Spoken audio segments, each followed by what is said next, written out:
Good morning, students. Welcome back to my class.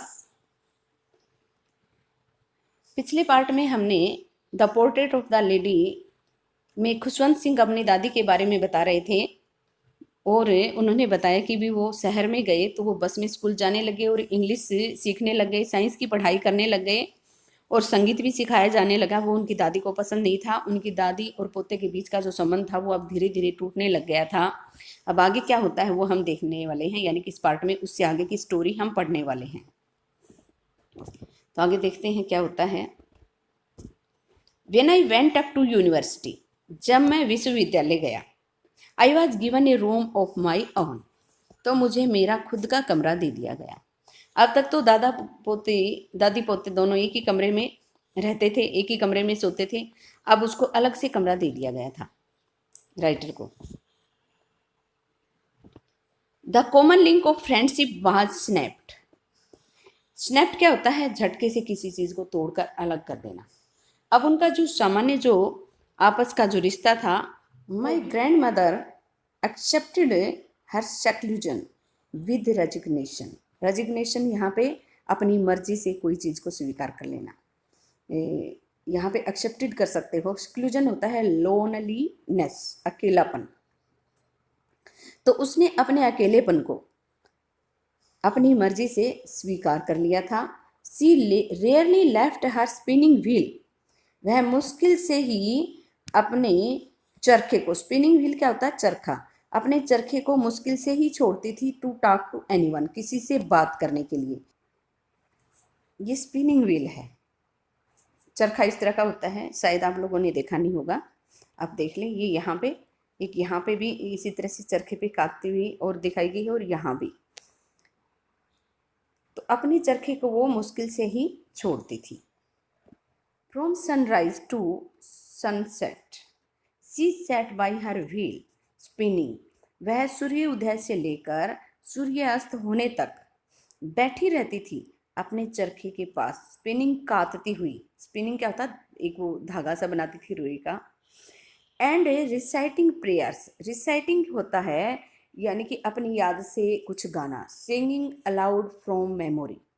Reciting का meaning आप कर सकते हो सिंगिंग अलाउड फ्रॉम मेमोरी, याद से जोर जोर से कुछ गाना। अपनी प्रार्थनाएं गाते हुए वो पूरी सुबह सूर्योदय से लेकर सूर्यास्त होने तक बैठी रहती थी। ओनली इन द आफ्टरनून, केवल दोपहर में, दोपहर बाद। सी रिलैक्स्ड, वह आराम करती थी। फॉर ए वाइल, थोड़ी देर के लिए। टू फीड द स्पैरोज, चिड़ियों को भोजन खिलाने के लिए। टू फीड क्या? भोजन खिलाना। While she sat in the veranda, जब वो वरांडा में बैठ जाती। Breaking the bread into little bits, रोटी को छोटे छोटे टुकड़ों में तोड़ती हुई। हंड्रेड्स ऑफ लिटिल बर्ड्स, सैकड़ों छोटे पक्षी, कलेक्टेड राउंड हर, उसके चारों तरफ इकट्ठा हो जाते। Creating a veritable bedlam of chirping. Veritable यहाँ पे क्या है? रियल। बेडलम क्या होता है? यहाँ पे नोजी कंफ्यूजन कर सकते हो इसका मीनिंग। तो वो चहचहाट का जो शोर शराबा, वास्तविक चहचहाट करते हुए, ये बोल सकते हो। खुशी के मारे चहचहाती हुई छोटे पक्षी सैकड़ों उसके इर्द गिर्द इकट्ठे हो जाते हैं, ये बोल सकते हैं हम यहाँ पे। Some came and perched on her legs. Perch क्या होता है? बैठना। कुछ पक्षी जब किसी चीज़ पे बैठता है उसको पर्च ही बोलते हैं। कुछ उसकी टांगों पे आकर बैठ जाते। अदर्स ऑन हर शोल्डर्स, कुछ उसके कंधों पर ही। उससे डरते नहीं थे ना, वो रोटी के टुकड़े डालती और वो खाते, उनकी रोज का काम हो गया था, इसलिए पक्षी उससे डरते नहीं थे। Some even sat on her head, कुछ उसके हाथ पर भी बैठ जाती। सी स्माइल्ड, वो मुस्कुराती। But never shooed them away, किंतु उन्हें शूड यहाँ पे क्या है? देम अवे, ड्रो अवे, उन्हें कभी भी धमकाकर उन्हें दूर नहीं करती। It used to be the happiest half hour of the day for her, यह उसके लिए दिन का सबसे खुशनुमा आधा घंटा होता रोजाना का। ये चिड़िया, ये रोज इनको दाना डालता है तो इसके हाथ के ऊपर बैठी हुई हैं। मैंने यह दिखाने की कोशिश की है। इसी तरह से उस दादी के इर्द गिर्द चिड़िया इकट्ठी हो जाती, कोई उसकी टांगों पे बैठ जाती, कोई उसके कंधों पे बैठ जाती, और रोजाना जब वो रोटी तोड़ कर डालती तो वो इस तरह से रोटियां खाती थी चिड़िया। When I decided to go abroad, जब मैंने फैसला किया विदेश जाने का, for further studies, further mean आगे की स्टडीज अध्ययन। आई वॉज श्योर मुझे पक्का विश्वास था my grand mother would be upset. Upset mean परेशान होना, बोदर्ड, मेरी दादी परेशान होगी। I would be away for 5 years, मैं 5 साल के लिए दूर हो जाऊंगा।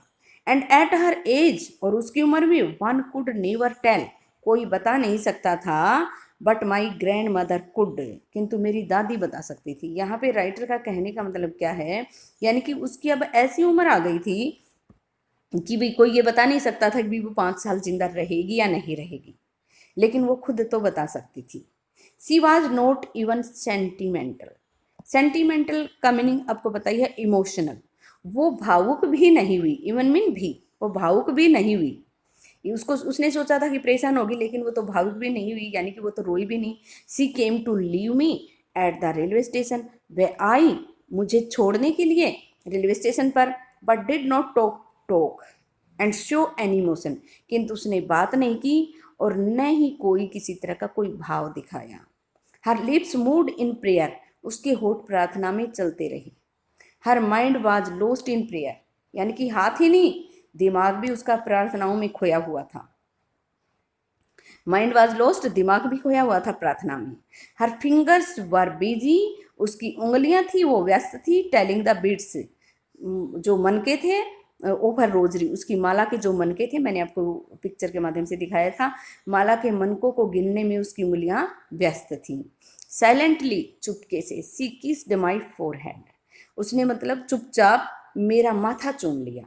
किस मीन चूम लिया, फोरहेड मीन माथा। एंड व्हेन आई लेफ्ट, जब मैं गया, I cherished the moist imprint as perhaps the last sign of physical contact between us, हमारे बीच का जो शारीरिक कॉन्टैक्ट था आखिरी बार, शायद उसकी जो नमी वाली छाप थी, नमी वाली छाप, वो मैंने उसके प्यार के लिए, चेरिस्ड संजो कर रख लेना, हेल्ड डियर, किसी प्रिय के लिए संजो कर रख लेना भाई। यानी कि उसके राइटर के मन में क्या था, 5 साल बाद आऊंगा, तब तक दादी पता नहीं जिंदा रहेगी या नहीं रहेगी। उसने सोचा लास्ट बार दादी ने मेरे माथे पे चूमा है और मैं इसको अब पोछूंगा नहीं, ये उसकी आखिरी निशानी है, तो उसको संजो कर रख लिया, यानी कि उसको साफ नहीं किया उसने, राइटर ने। तो बोले शायद ये आखिरी फिजिकल कॉन्टैक्ट है हमारे बीच में। But that was not so, किंतु ऐसा नहीं हुआ। आफ्टर 5 years, 5 साल बाद, आई केम बैक होम, मैं घर वापस आया। And was met by her, और उससे मिला एट द स्टेशन, यानी कि जब वापस आया तो दादी फिर स्टेशन पे थी। She did not look a day older, वो एक दिन भी बूढ़ी दिखाई नहीं दी, यानी कि 5 साल पहले जैसी छोड़ कर गया था वैसी की वैसी थी। She still had no time for words, अभी भी उसके पास बोलने के लिए समय नहीं था, यानी कि अभी मेरे से बात नहीं की। And while she clasped me in her arms, और जब उसने, क्लैप्स्ड यहाँ पे क्या है, हेल्ड टाइटली, यानी कि सख्त, जब उसने बाजू में मुझे, यानी कि जब उसने अपनी बाहों में मुझे जकड़ा, आई कुड हियर, मैं सुन सकता था, हर रिसाइटिंग हर प्रेयर्स, वो अब उसकी जो प्रार्थना थी वो उनको गा रही थी, वो मुझे सुनाई दे रही थी। बोले जब मैंने उसको देखा ना, जब उसने मुझे सख्त पकड़ा तो अपनी प्रेयर गा रही थी। Even on the first day of my arrival, यानी कि मेरे पहुंचने के पहले दिन भी, हर हैप्पीएस्ट मोमेंट्स, उसके खुशनुमा पल थे, वर विद द स्पैरो, चिड़ियों के साथ ही उसके खुशनुमा पल थे। यानी कि मैंने सोचा था कि मैं आया हूं तो दादी ज़्यादा खुश होगी, लेकिन उसके सबसे खुशनुमा पल उस दिन भी चिड़ियों के साथ ही थे।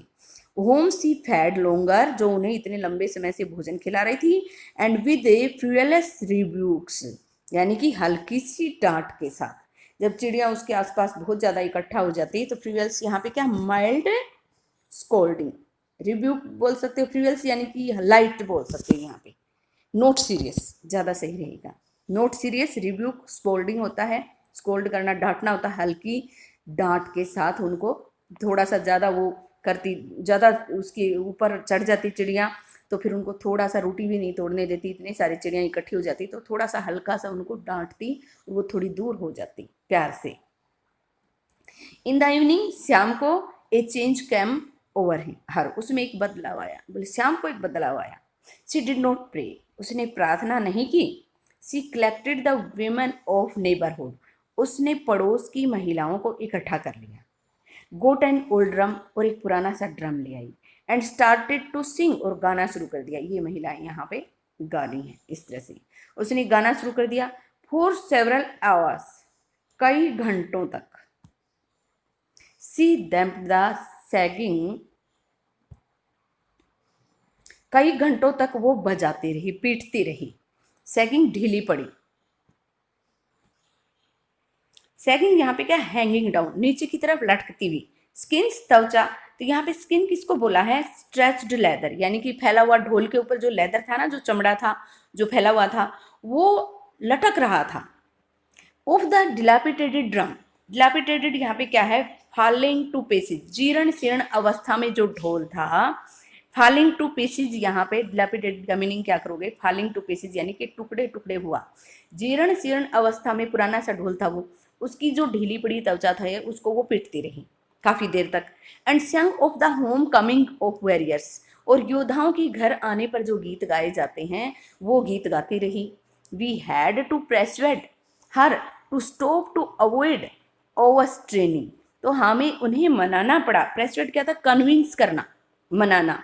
टू स्टॉप रोकने के लिए, टू अवॉइड टालने के लिए, और स्ट्रेनिंग क्या होता है, ज्यादा थकान को, tiring herself. First time since I had known her, मैं जब से उसे जानता था तब से पहली बार। That she did not pray, कि ये पहला टाइम था कि उसने प्रार्थना नहीं की। बोले हमें उन्हें मनाना पड़ा कि भी वो अपने आप को ज़्यादा ना थका ले, उससे बचने के लिए, उसे रोकने के लिए हमें मनाना पड़ा। वो इतनी देर तक गाती रही। द नेक्स्ट मॉर्निंग, अगली सुबह, सी वॉज टेकन इल, अगली सुबह वो बीमार हो गई। It was a mild fever, तो माइल्ड यहाँ पे लाइट होगा, फीवर बुखार, हल्का सा बुखार था। And the doctor told us, doctor ने हमें बताया दैट कि इट वुड गो, ये चला जाएगा, यानी कि बुखार उतर जाएगा। But my grand mother thought differently, किंतु मेरी दादी भिन्न तरीके से सोचती थी। डॉक्टर जो सोच रहा था वो दादी नहीं सोच रही थी। दादी क्या सोच रही थी, सी टोल्ड अस दैट, उसने हमें बताया कि हर एंड वाज नियर, कि उसका अंत नज़दीक आ गया है। सी सैड दैट, उसने कहा कि since only a few hours before the close of the last chapter of her life, उसने कहा कि उसके जीवन का जो आखिरी अध्याय है, last chapter of her life, उसके जीवन का आखिरी अध्याय है, उसके बंद होने में अब कुछ घंटे ही बचे हैं। She had omitted to pray, कुछ घंटे पहले, ओमिटेड क्या है, फॉरगेटन, कुछ घंटे पहले वो भूल गई थी प्रार्थना करना, यानी कि वो एक दिन पहले ढोल बजाने लगी थी, गीत गाने लगी थी और प्रार्थना करना छोड़ दिया था। बोले कुछ समय बचा था, आखिरी समय आ गया था और मैं प्रार्थना करना भूल गई थी। She was not going to waste any more time talking to us, वो हमारे साथ बात करके और समय बर्बाद नहीं करना चाहती थी। बोले थोड़े समय के लिए मैं भूल गई थी, लेकिन मैं अब और समय बर्बाद नहीं करना चाहती हूँ। वी प्रोटेस्टेड, जब हम बात करने लगे ना, बोले आखिरी समय क्यों हो रहा है, ऐसे वो विरोध करने लगे। बोले हमने विरोध किया, भाई बात क्यों नहीं कर रहे हो। प्रोटेस्ट क्या होता है, अपोज्ड, विरोध करना। But she ignored our protest, किंतु उसने टाल दिया, अवॉइड कर दिया। डिडंट केयर यहाँ पे ज़्यादा अच्छा रहेगा, उसने परवाह नहीं की हमारे विरोध की। सी ले पीसफुली, वो शांति से लेट गई, इन बेड, बिस्तर में, प्रेइंग, प्रार्थना करती हुई, एंड टेलिंग हर बिट्स, अपने मनकों को गिनती हुई। Even before we could suspect, हमें संदेह होता उससे पहले ही, हर लिप्स स्टॉप्ड मूविंग, उसके होठ चलने बंद हो गए। And the rosary fell from her lifeless fingers, और माला उसकी जीवन रहित उंगलियों से नीचे गिर गई। क्या वो बोले नहीं बात नहीं करूंगी, और प्रार्थना करती रही, अपने मन के गिनती रही। बोले हम भी एक मिनट के लिए हमने सोचा भी चलो ठीक है, तो बोले हमें संदेह होता कि भैया अभी ये मरने वाली, उससे पहले ही उसके हाथ से वो माला थी वो गिर गई लाइफलेस, जीवन रहित उंगलियों से, और उसके होठ चलने बंद हो गई। A peaceful pallor spread on her face, एक बहुत ही शांति से भरा हुआ पीला रंग उसके चेहरे पर फैल गया। एंड वी न्यू, हम जान गए, दैट शी वॉज डेड, कि वो खत्म हो गई है। We lifted her off the bed, अब यहाँ पे राइटर थोड़ा सा ये बताने की कोशिश कर रहा है कि भी 5 साल आते ही वो खुशियाँ मना के विदा हो गई, यानी कि कहीं ना कहीं दादी को अपने पोते का इंतज़ार था। हम अपने घरों में भी सुनते हैं कई बार, यानी कि जब बच्चा बाहर चला जाता है तो सबसे ज़्यादा हमारे जो दादा दादी हैं ना, वही परेशान होते हैं। मम्मी पापा तो फिर भी मन को समझा लेते हैं, भी अध्ययन करने के लिए गए हैं, लेकिन उन्हें उनका दादा दादी नहीं समझा पाते और वो मन ही मन बहुत ही ज़्यादा तकलीफ में रहते हैं और उसका इंतज़ार करते रहते हैं। तो उनका मरने का समय भी आ जाता है तो वो भी, उनका जीवन भी अटक जाता है कहीं ना कहीं, उनका वेट करता रहता है। और जो ही वो आते हैं तो उनको एक संतुष्टि मिल जाती है कि भी मेरा बच्चा ठीक ठाक घर पे आ गया, और वो आराम से दुनिया छोड़कर चले जाते हैं। ठीक ऐसा ही इसकी दादी ने भी किया। उसके आते ही, एक दिन आते ही खुशियाँ मनाई और अगले दिन वो इस दुनिया को छोड़कर चली गई। कहीं ना कहीं वो भी उसका वेट कर रही थी। राइटर यहाँ पे यही बताने की कोशिश कर रहा है कि भी वो कुछ भी ना बोले, फिर भी उनका हमारे साथ इतना लगाव होता है, तो हमें भी उनका ध्यान रखना चाहिए। राइटर यहाँ यही बताने की कोशिश कर रहा है। We lifted her off the bed, हमने उसको बिस्तर से उठाकर नीचे उतार दिया। एंड इज कस्टमरी, कस्टमरी क्या होती है? परंपरा। जैसी कि परंपरा है, laid her on the ground, और उसे जमीन पर लेटा दिया। And covered with her a red shroud, और उसे एक लाल कफन से ढक दिया। सोड क्या होता है? Covering for the dead body. Shroud क्या होता है? कफन बोल दो, आपको कफन भी समझ में नहीं आता है तो covering for the dead body, यानी कि मर्द शरीर को ढकने का कपड़ा। After a few hours of morning, कुछ घंटे विलाप करने के बाद, मॉर्निंग यहाँ पे क्या है? विलाप करना, रोना धोना। वी लेफ्ट हर अलोन, हमने उनको अकेला छोड़ दिया। To make arrangements for her funeral, उसके दाह संस्कार की तैयारी यानी कि व्यवस्था करने के लिए, प्रबंध करने के लिए। फनरल क्या होता है? दाह संस्कार से संबंधित क्रियाकलाप। बर्निंग द डेड बॉडी, ये भी होता है, यानी दाह संस्कार ही ज़्यादा सही रहेगा, आप यही करो इस पे। इन द इवनिंग, रात को, शाम को, we went to her room, यानी कि वो उसकी व्यवस्था करते रहे उसकी दाह संस्कार की, और इतनी देर में शाम हो जाती है, यानी कि शाम के 4 बज जाते हैं लगभग। We went to her room, हम उसके कमरे में गए। विद ए क्रूड स्ट्रेचर, एक अर्थी के साथ बोल सकते हो इसको। क्रूड होता है सिंपल, कोर्स यानी कि एक साधारण सी, मामूली सी, मजबूत सी, एक अर्थी है ये। To take her to be cremated, यानी कि उससे उठाकर ले जाने के लिए, दाह संस्कार के लिए। द सन वॉज सेटिंग, सूर्य अस्त हो रहा था। And had lit her room and veranda with a blaze of golden light, यानी कि जब अस्त होता हुआ सूर्य होता है तो उसकी सुनहरी रोशनी होती है, उससे बरांडा और उसका कमरा दोनों चमक रही थी, यानी कि उसका प्रकाश, सूर्य का प्रकाश बरांडे में और कमरे में था। We stopped halfway in the courtyard, यानी कि हम आंगन में ही रुक गए। जब सारी व्यवस्था करके जब वो अंदर आने लगे तो आंगन में ही रुक जाते। क्यों? ऑल ओवर द वरांडा, पूरे वरांडा में। एंड इन हर रूम, और उसके कमरे में। Right up to where she lay dead and stiff, ठीक वहां जहां वो लेटी पड़ी थी मर्त अवस्था में और अकड़ी हुई। रैप्ड इन द रेड स्रोड, एक लाल रंग के कफन में लिपटी हुई, रैप्ड में लिपटी हुई। जहां वो थी वहां क्या हुआ? थाउजेंड ऑफ स्पैरोज, हजारों चिड़िया, सेट बैठी थी, सेक्टर्ड फैली हुई, स्प्रेड बोल सकते हो यहाँ पे, बिखरी हुई, ऑन द फ्लोर, फर्श पर, यानी कि उसकी व्यवस्था करने के लिए, दाह संस्कार का प्रबंध करने के लिए। और चिड़िया, वहां पे बहुत सारी चिड़िया आ जाती हैं, उसके आसपास हजारों चिड़िया बैठी हुई। देयर वाज नो चिरपिंग, कोई चहचहाट नहीं थी, यानी कि चिड़िया थी वो सारी बिल्कुल चुपचाप बैठी थी, किसी ने भी चींची नहीं की। We left for, we felt for sorry we felt sorry for the birds, हमें पक्षियों के लिए बड़ा दुख हुआ, हमने दुख महसूस किया। And my mother fetched some bread for them, और मेरी माँ उनके लिए कुछ रोटी लेकर आई। She broke it into little crumbs, उसने इनको छोटे छोटे टुकड़ों में तोड़ा।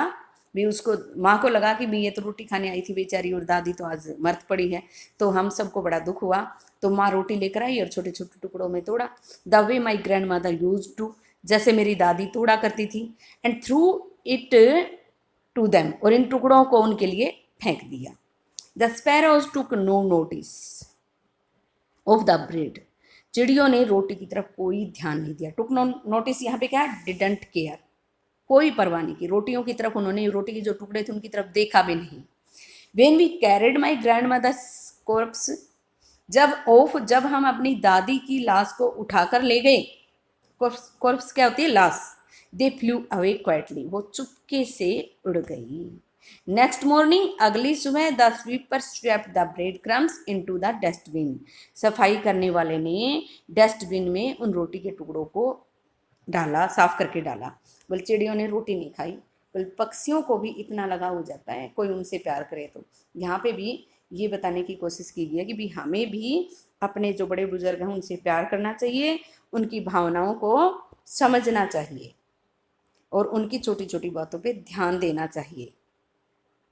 राइटर शायद हमें यही बताना चाहता है अपनी दादी और खुद के रिश्ते के माध्यम से। मैं उम्मीद करती हूँ आपको लेसन समझ में आया होगा। Thanks for watching the video. See you again.